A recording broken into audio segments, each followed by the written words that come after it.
안녕하십니까, 이진우입니다. 최근에 미국이 진주만 공습 80주년 행사를 개최했다는 뉴스가 외신을 통해서 전해졌었죠.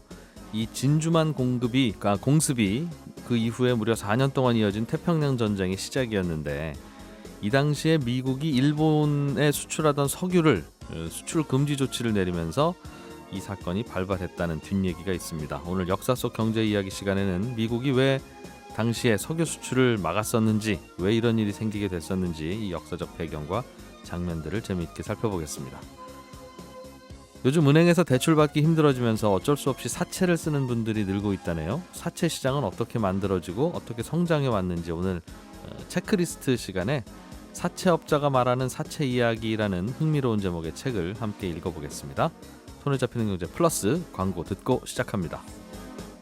인류가 석유를 사용한 이후부터 석유는 모든 전쟁의 원인이 되기도 하고 인류의 삶을 크게 바꾸는 또 동인이 되기도 했었죠. 80년 전에 일본이 하와이의 진주만을 공습하면서 태평양 전쟁이 시작됐는데, 이 전쟁도 거슬러 올라가면 미국이 일본의 원유 공급을 중단하는 바람에 일어났던 사태라고 합니다. 오늘 역사 속 경제 이야기 시간에 이 원유를 둘러싼 이야기 좀 들어보죠. 역사 스토리텔러 썬킴 씨 나오셨습니다. 어서 오세요. 안녕하십니까. 기름같이 소중한 남자 썬킴 인사드리겠습니다. 네, 기름이 좀 흐르시는 것 같기는 해요. 뭐 가끔씩 이마에 유전이 좀 터지더라고요. 뻥뻥. 네, 그것도 젊을 때나 터진다고 합니다. 예, 요즘 또 오춘기라서 다시 터지더라고요. 네. 태평양 전쟁 이야기. 이게 일본이 저지른 전쟁이죠.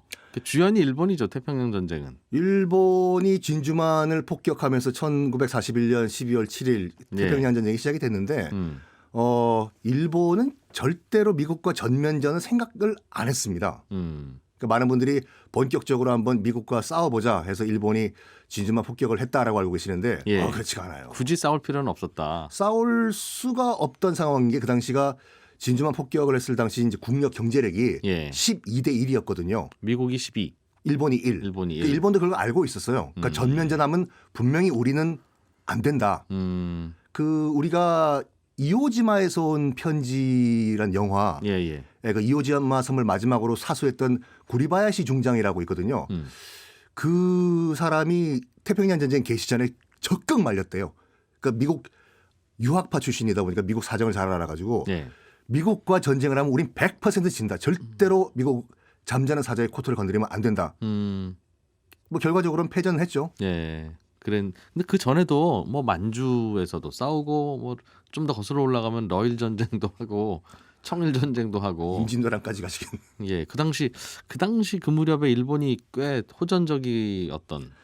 일단 만주 침공 1931년을 짚어드리자면 1920년대 일본 상황을 보면 상당히 안 좋았습니다. 일단은 1923년도에 그 관동 대지진 규모 7.9 많이 죽었죠. 그리고 1929년도에 대공황. 뭐 당시 미국도 휘청휘청, 유럽도 휘청휘청, 일본이라고 뭐 멀쩡할 리 없었겠죠. 그래가지고 일본 정부가 이거 어떡하냐. 그 대공황 당시만 하더라도 일본에서 하루에 7,000개 이상의 기업이 도산했다고 하는데 이걸 어떻게 타결할 수 있을까 하다가 위기가 기회일 수 있다. 우리가 식민지를 또 건설해가지고 시장을 더 개척해가지고 우리가 더 치고 나가자. 물론 반대 의견도 많았다고 해요. 조선만 우리가 지금 식민지로 유지하는 것도 힘든데 또 무슨 식민지냐. 근데 강경파가 이제 목소리가 더 커가지고 한번 우리 만주 한번 침공해보자. 그래서 1931년 9월 18일 날 만주 침공을 하는 것이 이제 만주 사태지 않습니까? 근데 일본 측에서도 이렇게 생각을 했대요. 아니 만주 침공한 다음에 중국이 뭐라고 하면 미안하다 하고 빠지면 될 거 아니냐. 근데 마침 그때 중국 대륙이 국공내전으로 자기 앞가림을 못 가는 상황이었거든요. 막 침공을 해보니까 조용해요. 뭐라고 안 해. 뭐라고 안 해. 그래 이제 만주 우리 것이다. 라고 하면서 이제 우리가 알고 있는 그 스토리, 청나라의 마지막 황제 푸이를 앉혀놓고 꼭두각시 국가에 이제 만주국을 만들었지 않습니까? 그럼 얼떨결에 시작한 거였네요. 만주 침공은 정말 얼떨결에 침공을 했다고 해요. 그리고 그 한 6년 후에 1937년도에 그 중일 전쟁 같은 경우도 정말 어이없이 아무 계획이 없이 시작된 전쟁이었습니다. 그것도요? 네. 어쩌다가 그 큰 전쟁을 계획도 없이 시작해. 그러니까 이게 1937년 7월 7일 그래서 774변이라고 하는데 중국 베이징 가면 노구교라는 다리가 있거든요. 예. 그 노구교 당시 이제 중국은 수도가 베이징이 아니라 남경이었고 베이징은 북평이라고 해가지고 그 일본과 중국의 국경지대에 있는 도시였는데 네. 노구교를 사이에 두고 저쪽 반대편은 국민당군 또 이쪽은 일본군 이 대치를 하던 상황이었어요. 당시 국민당은 중국 정부군. 그렇죠. 중국의 공식 정부군이죠. 예. 대치하고 있었는데 7월 7일 새벽에 갑자기 총소리가 나더니 타당탕탕탕탕. 그건 뭔 소리였나요? 가끔 불발탄도.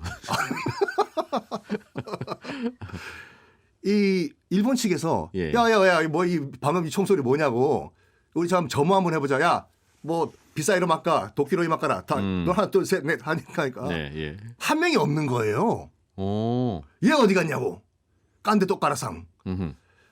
사라졌다고 지금 이 새벽에 이게 분명히 국민당군이 쏜 총에 지금 얘가 맞고 실종된 것이다. 어허. 우리 일본군의 병력에 지금 그 피해가 왔기 때문에 이건 전쟁이다. 라고 해서 당시 그 일본군 측 지휘관이 렌야라는 사람이었는데 일본 지휘관계의 전설적인 인물이거든요. 훌륭한 군인? 아니요. 그러니까 일본 측의 입장에서 봤을 때는 어이없는 군인? 엑스맨이다. 그러니까 우리는 그 당시 이런 말을 했다고 해요. 예. 숨겨진 독립군이다. 점수 까먹어주는. 태평양 전쟁 끝난 다음에 당연히 전범 재판을 했지 않습니까? 예. 유일하게 불기소 처분해서 풀려나거든요. 그 군인이? 무타쿠치 렌야라고 해서 오히려 공로가 있다고 해서 연합군 측이 이기는 거예요. 무슨 일을 했는데요?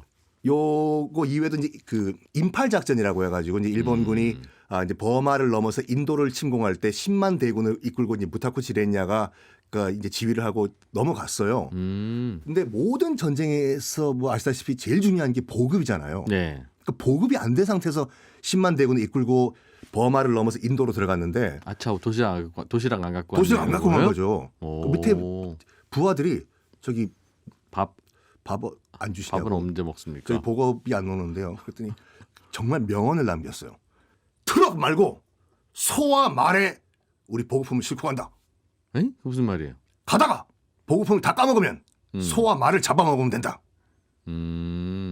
대책이 없이 가는군요. 그러니까. 그래가지고 10만이 갔는데 살아 돌아온 게 10,000명밖에 안 돼요. 굶어서? 네. 그리고 전투가 계속되는 가운데서도 예. 저녁 6시만 되면 꼭 퇴근을 했다고 해요. 그분이? 네. 난 퇴근하니까 내일 아침에 보고하라고.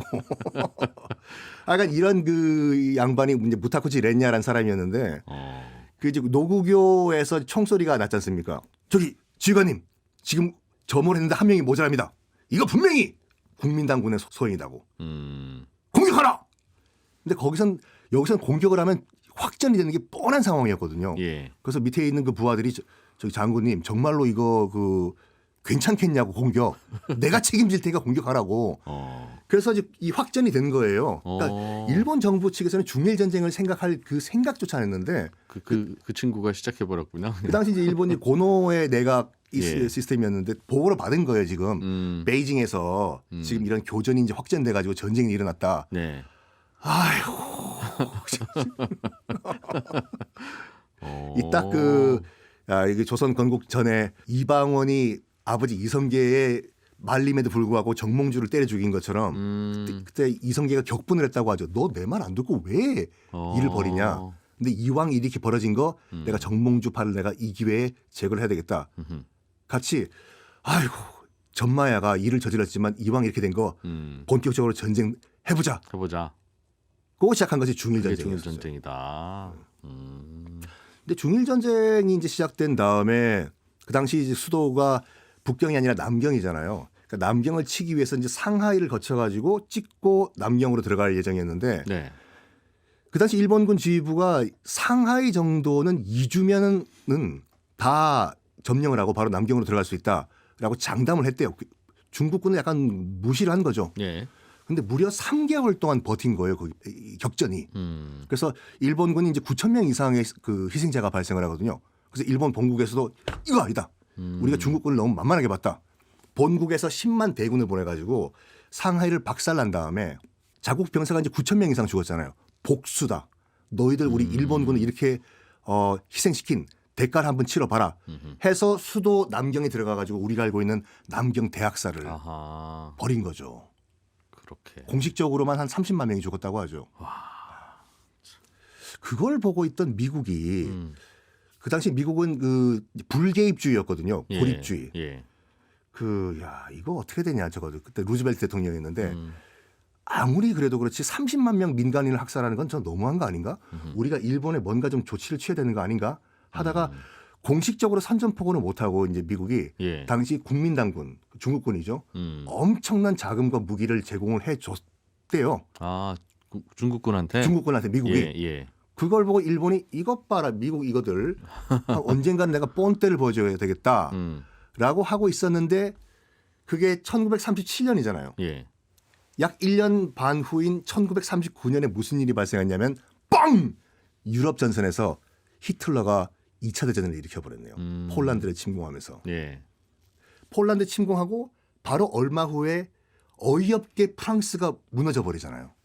그 지금도 아마 자료 사진 보면 히틀러가 관광 온 것처럼 에펠탑 앞에서 기념사진 찍고 했던 사진이 있거든요. 프랑스가 와르르 무너졌다는 것은 전 세계에 있는 프랑스 식민지들이 갑자기 주인이 없어져 버린 얘기예요. 그러네요. 아시아에 있는 대표적인 프랑스 식민지가 바로 신짜오. 비엔남. 역시 발음을 정확하게 하시네요. 네, 우리나라 말로는 베트남. 그것도 짚어드리면 전 세계적으로 비엔남을 베트남으로 발음하는 나라가 우리나라랑 일본밖에 없거든요. 베트남이에요, 그래도. 그렇죠. 그러세요? 네, 알겠습니다. 그 비엔남을. 그러니까 비엔남이 갑자기 그 뭐라고 할까 주인 국가라고 하긴 그렇지만 종주국인 프랑스가 사라져 버린 거죠. 거기 이제 일본이 우리가 무리를 좀 더해가지고 지금 무주공산돼 있는데 베트남을 침공할까? 약간 찬반 격론이 벌어졌다고 해요 그 당시에.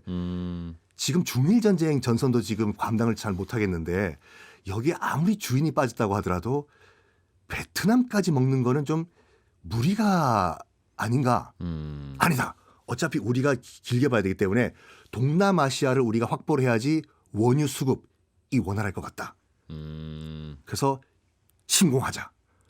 그래서 1940년에 인도차이나 베트남 침공을 해요. 그게 미국 입장에서 봤을 때는 넘지 말아야 할 선이었었어.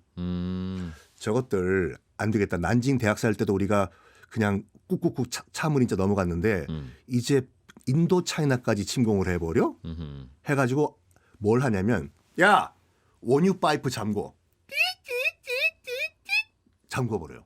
어디로 가는 파이프요? 그 당시 일본은 거의 대부분의 원유를 미국에서 수입을 하고 있었던 상태였거든요.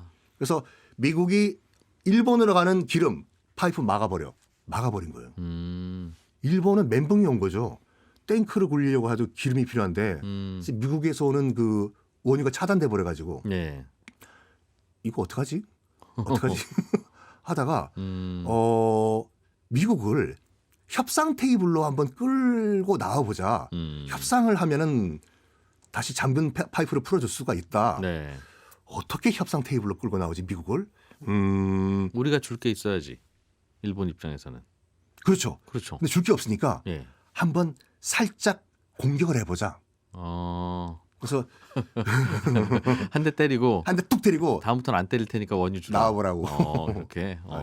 어떻게 그렇게 그쪽 싸움으로는 잘 비교를 그래서요?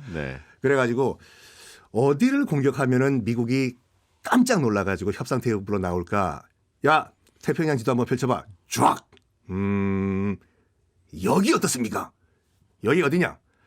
미국 태평양 함대가 다 몰려있는 하와이의 진주만이라는 곳입니다. 여기 괜찮겠어? 괜찮습니다. 여길 공격해가지고 약간의 큰 피해를 입히면은 당황한 미국이 협상 테이블로 나오고 협상 테이블로 나오면 원유 파이프 풀어달라. 우리가 요구를 할 수가 있을 것 같습니다. 그래? 해보자. 해가지고 진주만 폭격을 계획을 한 거예요.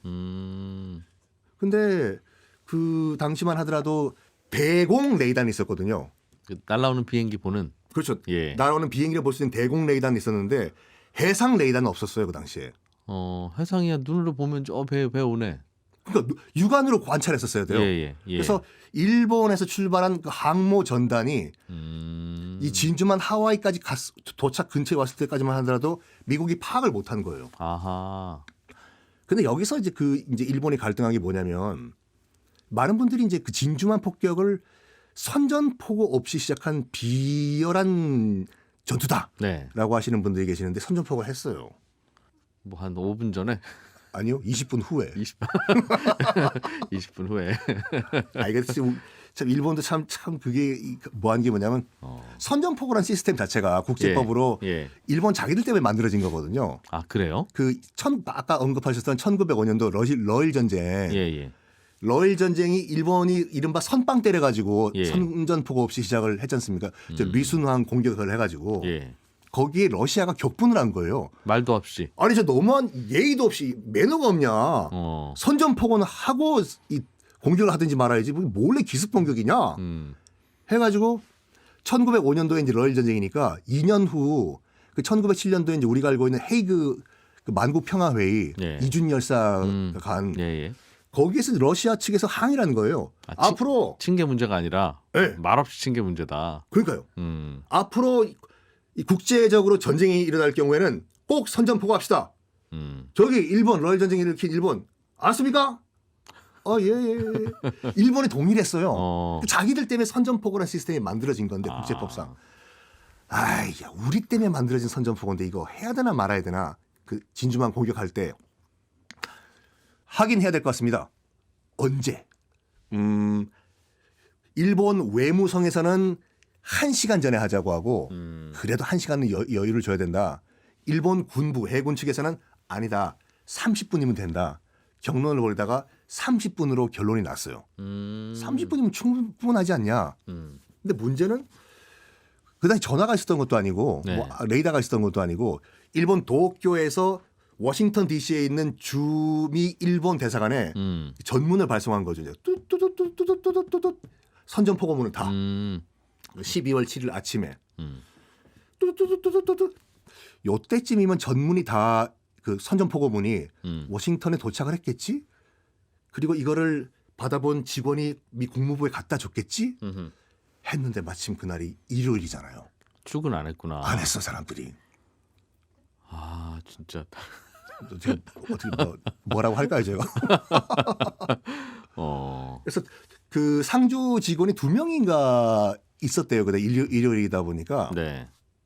근데 총 책 4권 분량의 선전포고문이 이게 날아오니까 이 친구들도 당황한 거예요. 아, 그게 길어요? 뭐 이렇게 미국이 잘못했기 때문에 우리 일본은 이렇게 공격을 할 명분이 생겼다. 이렇게. 그럼 그거 다 읽고 나서 이게 선전포고구나라고 파악하는데도 시간 꽤 걸릴 것 같은데. 그러니까요. 근데 벌써 이 태평양에 있던 일본군 항공모함 함대는 요 시간쯤이면 선전포고가 미 국무부에 전달됐을 것 같다. 공격하자 해서 공격을 했는데 웬걸 아직까지 거긴 정리를 하고 있었던 상황이에요. 아 이게 뭔가. 그래가지고 정리를 하다가 보니까 선전포고 문인 거죠 이게요. 허걱 해서 다 정리한 다음에 미 국무부에 갖다 줬을 때는 이미 전쟁이 시작이 되고 국무부는 발칵 뒤집힌 상태였다고 하죠. 네. 그러니까 그걸 갖고 온 일본 대사관 직원은 굉장히 이상한 눈으로 쳐다봤다고. 너희들 뭔데 지금 이걸 인제 갖고 오냐고. 그래서 이 진주만 폭격이 시작이 됐는데 일본이 오판을 한 거죠. 그러니까 진주만을 폭격을 하면은 당황한 일본이 미국이 협상 테이블로 나올 것이다라고 생각했는데 웬걸 격분을 해버린 거죠 미국이. 그래서 12월 7일 날 진주만 폭격이 이루어지고 바로 다음 날 12월 8일 날 루즈벨트 대통령이 미 의회에 가가지고 미 역사상 최악의 치욕의 날로 선포를 하면서 바로 일본의 대일 선전포고를 합니다. 그때부터 본격적으로 전면전 태평양 전쟁이 시작이 되죠. 야 이게 그러니까 좀 참았어야 되는 건데 이것저것. 그 일본 안에는 그 싸움 좋아하는 분들이 그때 하필 좀 많았던가 보네요. 그때 이제 그 강경파 미국을 밀어붙이자라고 주장한 사람이 지금 야스쿠니 신사에 있는 그 A급 전범 도조 히데키의 목소리가 그래서 이겼던 것이죠. 네. 일본이 하와이에 진주만을 공습한 태평양 전쟁도 결국은 알고 보면 원유 공급 그 아까 어떻게 잠근다고 하셨죠? 그것 때문에. 네. 잘 들었습니다. 역사 스토리텔러 썬킴 씨였습니다. 고맙습니다. 감사합니다. 아마 자영업 하시는 분들은 직장인들보다는 오히려 더 사채 생각을 여러 번 하셨을지도 모르겠습니다. 영업이 어려워지면 종업원 월급도 줘야 되고 돈이 없으면 또 은행은 내가 돈 없는 걸 어떻게 그렇게 잘하는지 은행 문턱은 참 높고요. 그러다 보면 이제 법정 최고 금리는 20%입니다만 이보다 더 높은 금리를 제시하는 불법 사채업에도 손이 갈 수도 있고 여러 가지 고민들이 많은데 이렇게 어려운 분들에게 고금리로 돈을 빌려주는 사회의 필요악으로 분류되는 이 사채의 역사는 꽤 오래됐습니다. 언제나 있었지만 우리가 잘 모르기도 하는 이 사채의 역사를 담은 책이 한 권 나와서 그 책을 함께 같이 한번 읽어보려고 해요. 사채업자가 말하는 사채 이야기라는 제목입니다. 중앙일보 남국민 기자와 함께합니다. 어서 오세요. 예, 안녕하세요. 책 제목이 재미있네요. 사채업자가 말하는 사채 이야기. 사채업하는 분이 책을 썼다는 그 말이군요. 예, 맞습니다. 제가 이제 매 2주마다 이제 책을 소개시켜 드리느라 네. 좋은 책을 이제 찾아서 중고 책방을 한번 갔는데 네. 엄청 오래된 책이 꽂혀 있는데 제목이 딱 눈에 들어오더라고요. 사채업자가 책을 쓰신 건 처음 봐가지고 좀 찾아보니까 1994년에 나온 책인데요. 예. 이 전에도 그렇고 이후에도 사채업자가 쓰신 건 물론이고 사채업과 관련된 책은 거의 찾아보기가 어렵더라고요. 그리고 제가 좀 이번에 이제 방송 준비해서 찾아보면 데이터들도 보통 대부분 뭐 금융권, 제도권 내에 있는 데이터가 많고 네. 이 시장에 대해서 거의 알려진 게 없어서 좀 이 책도 한번 소개시켜 드리고 뭐 제가 좀 알아본 내용도 같이 소개시켜 드리려고 준비했습니다. 예. 94년에 나온 책이면 대략 한 25년 전, 26년 전 예, 맞습니다. 책이긴 한데 잘 없는 자료들도 있고 또 그때 이야기니까 또 그 당시에 사채의 역사는 오히려 더 잘 예. 조망했을 수도 있겠죠. 예, 맞습니다. 사채라고 하면 그 사채할 때 사자가 그게 프라이빗하다는 뜻입니까? 예, 기본적으로는 사인할 때 뭐 공인 사인할 때 그 사자고 네. 사인 간의 채무라는 뜻이 되는데요. 예. 보통 법적으로 좁은 의미로는 뭐 우리나라 대부업법이라는 게 있는데 네. 거기에 등록되어 있는 뭐 이제 1, 2금융권이 아닌 3금융권이라고 보통 얘기를 하죠. 뭐 그런 뭐 대부업체들 있잖아요. 예. 그런 것들 얘기를 하는데 좀 더 넓은 의미로는 뭐 개인끼리 차용증 써서 빌려주는 거라든지 예. 뭐 금리가 굉장히 높은 불법 대출 그런 걸 다 포함한 게 네. 사채라고 하는데 보통 일반인들이 말할 때는 그런 뭐 초고금리를 얘기를 하죠. 비싼 금리 예, 그리고 개인이 개인 돈을 개인에게 빌려주는 예, 맞습니다. 금융기관을 거치지 않은. 네. 그럼 이분은 사채업을 하신 분이에요? 아니면 사채업 하는 분들을 만나고 쓴 책입니까? 이분은 여기 책에서 자기가 15년 정도 사채업을 했다고 하시고요. 본인 말로는 자기가 안 해본 사채가 없다고 하고 또 여기에 재밌는 게 업계 원로들을 만나서 자기가 취재를 했다라고 썼더라고요. 예, 그리고 이게 자기가 대학원을 다니면서 일종의 논문을 준비하면서 쓴 책이라고 하는데 네. 제가 찾아보니까 이게 가명이더라고요. 이분의 작가명은. 뭐 그럴 수도 있겠죠. 네네. 보통은 이제 대부업하면 이미지가 좋지는 않으니까 네. 요즘에도 안 좋은데 뭐 과거에는 더 안 좋았겠죠. 그렇죠. 예. 사채라는 거는 언제부터 시작됐답니까? 이 사채 역사는 사실 인류의 역사랑 뭐 같이 시작했다고 해도 과언이 아닌데 조금 더 가까이로 오면은 조선 시대에 이제 뭐 봄에나 이럴 때 좀 보릿고개라고 하잖아요.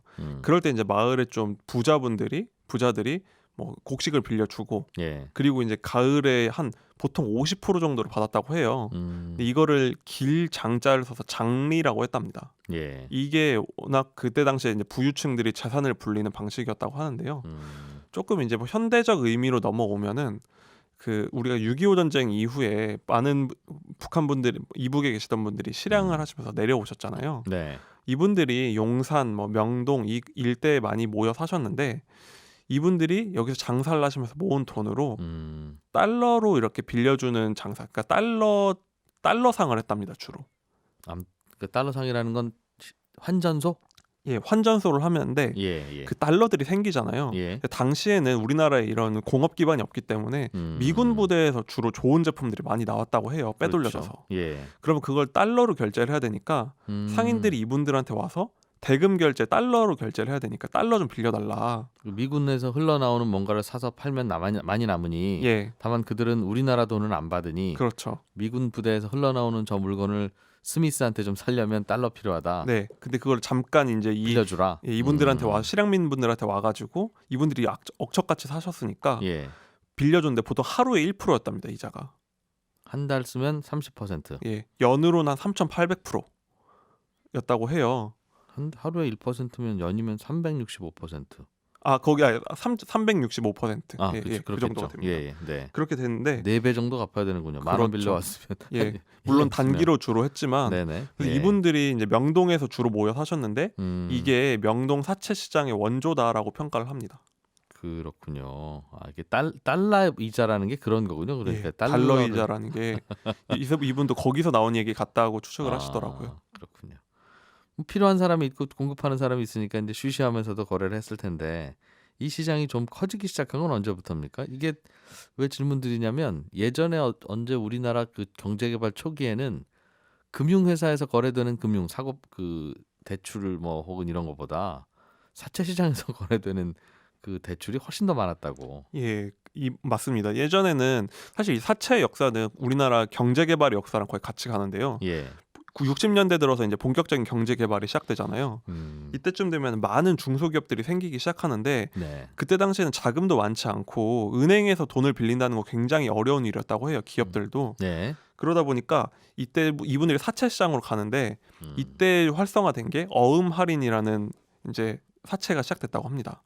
어음 할인이 당시에는 뭐 예를 들면 제가 100만 원짜리 물건을 팔면 한 달 있다 100만 원을 줄게라는 증서, 어음이죠.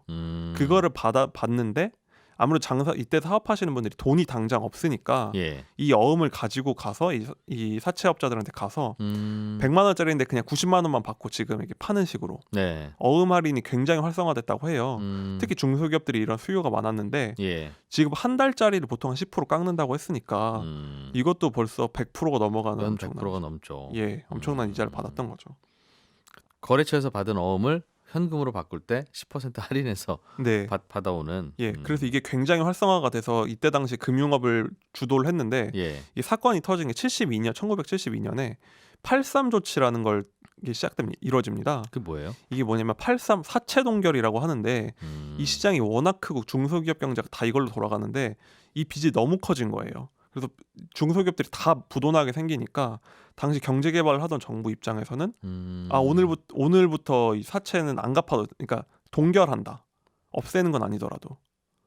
동결? 네. 뭐예요? 더 이상 이제부터 지금 동안은 한동안 갚지 않아도 된다. 갚지 않아도 된다. 예. 아, 지금부터는 이제 사채 빌려다 썼다고 해서 갚으라고 하지도 말고, 네. 갚지도 말고, 네. 일단 정부가 알아서 어떻게든 해볼 테니까. 그렇죠. 일단 스톱. 다 스톱시킨 거죠. 오. 그랬더니 이 시장이 한번 붕괴가 일어나면서 경기 침체가 일어날 정도로 파급력이 있었다고 해요. 다들 사채 안 빌려주려고 하겠네요. 갑자기. 그렇죠. 은행 대출 창구가 문 닫은 것처럼. 그렇죠. 사채하던 분들도 망한 분도 있겠고 받아야 되는데 못 받았어요. 예, 맞습니다. 그러다 보니까 이 자금 시장이 얼어붙어서 경제에 타격이 있을 정도였다고 하더라고요. 사채와 관련한 또 사건이 어떤 게 있었습니까? 그러다가 이제 70년대 들면은 일본인 여행이 많아져요. 그러면서 엔화도 들어오고 아까 예. 말한 달러상에 이제 엔화도 들어오고 중동 특수가 이루어지니까 돈이 워낙 많아지니까 네. 또 이때는 점점 우리나라가 이제 중공업 개발하면서 대기업들도 이제 사채에 손을 벌리기 시작했다고 해요. 시설 투자해야 되니까. 예. 그래서 이제 규모가 굉장히 커지는데 이때 또 한 번 이제 시장이 성장하거나 항상 주기적으로 사건이 터지는데 조금 나이 드신 분들 기억하실 텐데 장영자 사건이라고 있어요. 장영자라는 어떤 여성분인데 네. 이분이 정권 실세랑 굉장히 친했다고 합니다. 근데 이분이 거의 그 사채 시장을 주무를 정도의 큰 손이었는데 돈 빌려주는 입장. 그렇죠. 예. 근데 이분이 빌려주고 받고 반복해서 한 돈이 7천억 원 정도였다고요. 당시 돈으로. 크게 하셨네요. 크게 하셨죠. 예. 근데 그게 지금 돈으로 한 2-30조 된다고 하더라고요. 와. 근데 그게 부도가 나버리는 바람에 당시에 거의 정권이 흔들릴 정도의 타격이 있었다. 그랬다. 하더라고. 그러니까 그 얘기도 얼핏 들었어요, 저도. 예. 이 당시에 사채 시장의 위용이라는 게 그 정도였다고 하더라고요. 그러니까 대기업들도 사채 시장 가서 돈 구해다가 설비 투자하고 직원 월급 주고 다시 또 돈 벌어오면 거기다 갚고. 예. 개인이 운영하는 은행이었네요. 그렇죠. 그러니까. 그때 당시에 거의 2위 철강 업체가 망하고 뭐 10위권 내 건설업체 여러 개가 부도날 정도의 타격이 있었다고 하더라고요. 그러면 은행은 언제 나와서 다 계속 사채로만 돌면 이게 주로 이제 금융권 제도권으로 돈이 점점 들어가야 되는데 이때 당시엔 사실 그 이른바 쩐주라고 하잖아요. 자본의 주인들. 예. 이분들이 주로 뭐 재벌의 비자금, 뭐 정치 자금 이런 실세들의 이제 뒷주머니 같은 게 많았다고 해요. 그러다 보니까 이런 지하 시장이 더 컸던 거죠 예전에는. 많이 들었어요. 저도 그 말이 맞는지 몰라도 뭐 명동 무슨 할머니 뭐 예, 이러면 맞습니다. 또 뭐 이분 예. 그런 분들 자금원이 주로 그런 검은 돈이다라고 추측을 많이 하죠. 뭐 그랬었죠. 그렇군요.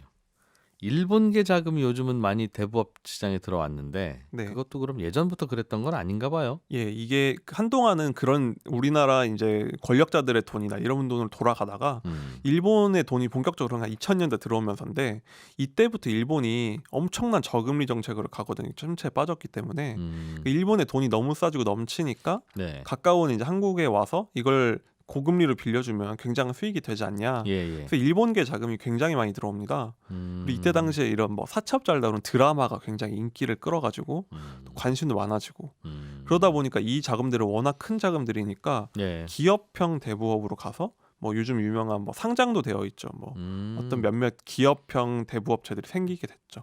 뭐 무슨 산화머니, 러시안 캐시 뭐 예, 이런 맞습니다. 회사 광고도 하고. 네, 맞습니다. 요즘에는 뭐 많이 좀 주는 것 같더군요. 이 기업형 대부업체들이. 예, 국내에도 자금이 워낙 많아지다 보니까 예. 그리고 저축은행도 굉장히 커지고 하다 보니까 그런 좀 대부업체들은 예전보다 경쟁력이 많이 떨어진다고 하더라고요. 그 일수라고 하는 거 있잖아요. 네. 제가 뭐든지 뭐 하나 들고 다니면 일수 가방 같다고 놀리는데 그때 일수도 그거고 예. 일수 찍는다 뭐 이런 말도 있고. 예, 맞습니다. 그것도 일종의 사채죠. 사실 그 좀 알아보니까 그 전통적인 사채 원조는 좀 일수라고 많이 얘기를 하더라고요. 특히 자영업자분들도 많이 쓰시는데 네. 보통 이게 가게에다가 일수 대출 명함 뿌리고 가고 하잖아요. 이게 말 그대로 하루마다 걷어가는 돈인데 네. 이자가 정말 살인적인 이자입니다. 얘기를 들어보니까 어떻게 해요? 그러니까? 요즘은 한 100만 원을 빌린다고 하면 예. 60일 정도로 상환을 한다고 해요. 100만 원을. 그러면 일단 시작할 때 20만 원을 수수료로 떼고 시작을 합니다. 100만 원 빌려주면 당장 20만 원 돌려줘야 되니까 내 주머니에는 80만 원 들어오는 거죠. 예. 근데 60일 동안 하루에 한 2만 원씩 갚는다고 해요. 그러면은 그렇게 되면은 계산을 해보면 한 연 300% 이자가 나오더라고요. 하루에 2만 원씩 60일이면 120만 원을 갚네요. 네. 그럼 100만 원 빌려주고 네. 그 자리에서 20만 원 떼가고 예. 그리고 하루에 2만 원씩 60일 동안 갚으면 120만 원 받으니까 네. 총 40만 원 떼어가는 거네요. 그렇죠. 그러면은 이제 그 이른바 삼촌이라고 합니다. 그분들이 고용된 분들이 막 돌아다니면서 그 가게들 가서 2만 원씩 계속 받아가지고 매일매일 받는다 하는데 저는 그래서 이게 번거롭지 않나라는 생각을 했어요. 네. 그럼 일주일이나 한 달 만에 받지 했는데 그 이유는 제가 알아요. 이게 빌려줘 보면 사채업하는 분들이 네. 100만 원을 빌려주고 예를 들면 2달 후에 갚으세요라고 하면 못 갚는다는 거예요. 예. 안 갚는 것까지는 아닐 거고 그렇죠. 100만 원이 없어서 빌려간 분은 100만 원이 큰 돈 아니겠습니까? 그쵸. 그러니 2개월 후에도 그 큰 돈이 주머니에 남아있을 리가 없다. 그렇죠. 벌더라도 네. 어딘가에 쓰지. 그런데 하루에 2만 원은 어떻게든지 그냥 갚으신다는. 주머니에 만 원밖에 없어도 네. 하루 자꾸 돈 주세요 2만 원 그러면 옆 가게에서 빌려서라도 잠깐 갚고. 그렇죠. 그런. 그리고 또 재밌는 게 그 이유 중에 하나도 또 다른 빚쟁이 없는지 네. 이 사람이 장사는 잘 하는지 감시하는 역할도 있다고 하더라고요. 가서. 그러니까 이른바 채권자의 신용 평가를 매일매일 하는 그럴 수도 있고. 느낌도 있었습니다. 그러니까 2달에 20kg 살 빼라 그러면 어려운데. 네, 맞습니다. 하루에 500g씩 빼봅시다. 그러면 그거는 그렇죠. 어떻게든 되네. 네. 비슷하겠죠. 대체로는 그렇게 사채를 했다 이거죠. 요즘에는 그거를 거의 뭐 핀테크로도 하는 경우도 있는 것 같고. 그렇죠. 그런 기술 업체들이 이제 그런 데이터들을 모아가지고 예전엔 발품을 팔았던 걸 예. 데이터만 모아가지고 이제 그런 고금리나 중금리 대출을 많이 하려고 하죠. 그렇군요. 이 사채업을 하는 이른바 전주라고 합니까? 네. 돈주인들은 예. 어떤 사람들이래요? 그 책에는 혹시 안 나옵니까? 이 책에서도 정말 모든 사채업에 대한 얘기를 해주는데 그 전주에 대해서는 얘기를 안 하더라고요. 금기라고 하는데 네. 좀 그래도 이번에 준비를 하면서 요즘에 이제 이런 대부업들이 워낙 커져서 기업형이니까 좀 얘기를 여쭤봤어요. 몇 분 사채업을 하시는 분들 만나가지고 얘기를 들어보니까 요즘은 워낙 시중에 돈이 많으니까 어떤 분들이 많냐면 지방의 그런 큰 손분들 있잖아요. 뭐 유지들이 50억, 100억 이렇게 그 대부업체 회사채를 사주는 형식으로 쏴주는 경우가 많답니다. 대부업체 빌려주고. 예, 한 8% 정도 고정이자를 받아가고요. 그분들은. 그분들이 이제 받아서 이제 이런 대부업체들이 뭐 보통 그 법정 최고금리 20%니까 그렇게 해가지고 이제 자기들은 수익을 받는다 얘기를 하더라고요. 그렇게. 요즘에는 은행에서 대출이 잘 안 되니까 사채업하는 분들한테 네. 선순위 대출이 하나도 없는 아파트 들고 와서 대출 좀 해주세요 이런 경우도 있대요. 예, 이번에 들었던 게 강남에 한 70억짜리 아파트가 파들렸는데 대출이 하나도 안 되잖아요. 그래서 자기가 50억짜리 전주를 받아가지고 50억을 대출해줬다 이런 얘기를 하시더라고요. 여러 가지로 변화하고 있는 대부업 이야기, 사채업자가 말하는 사채 이야기라는 책 함께 읽었습니다. 중앙일보 남국민 기자였습니다. 고맙습니다. 예, 감사합니다. 네, 손에 잡히는 경제 플러스도 여기서 마무리하고요. 저는 내일 아침 8시 30분에 손에 잡히는 경제에서 또 뵙겠습니다. 점심 맛있게 드시고요. 내일 아침에 뵙죠. 고맙습니다. 이진우였습니다.